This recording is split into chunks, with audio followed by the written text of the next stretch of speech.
In a bustling, lively market, the water carrier moved around with his clay jars, distributing water with his captivating smile. His life was calm and simple. But that simplicity was not destined to last. One evening, the minister knocked on his door with a royal order. "The king requires your presence at the palace immediately." The water carrier felt anxious, but the king greeted him with a smile, announcing, "I have heard of your delightful manner and engaging tales. From now on, you shall be the court's water carrier and my storyteller." The water carrier returned home, proclaiming a new life to his wife.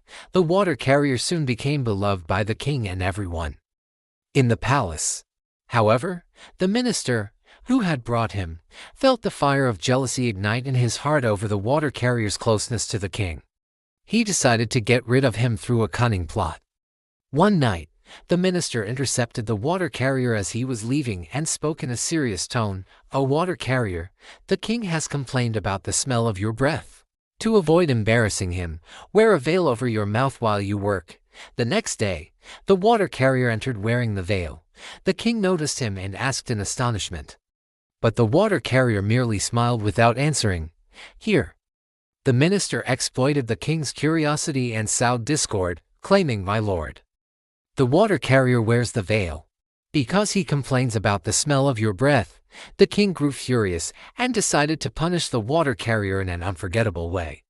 He issued a secret order to the executioner: "Anyone who leaves the palace carrying a bouquet of roses, execute him immediately." The next day, the water carrier served water as usual. Before he left, the king gifted him a bouquet of roses as a reward, unknowingly delivering him into the trap. As he was leaving, the minister met him and asked about the bouquet. The water carrier said the king had given it to him. The minister smiled slyly and said, "I am more deserving of it than you are." With innocence, the water carrier handed him the bouquet. The minister walked out carrying the deadly roses, and before he could cross the gate, the executioner carried out the order. The next day, the water carrier entered the palace, still wearing his veil. The king was stunned. "Water carrier, I thought you were dead. What is the story behind this veil?" The water carrier replied, "My lord, the minister told me you complained about the smell of my breath, and he ordered me to wear the veil so I wouldn't bother you." The king paused, then asked, "And the bouquet of roses I gave you?" The water carrier said, "The minister took it, claiming he was more deserving of it than I."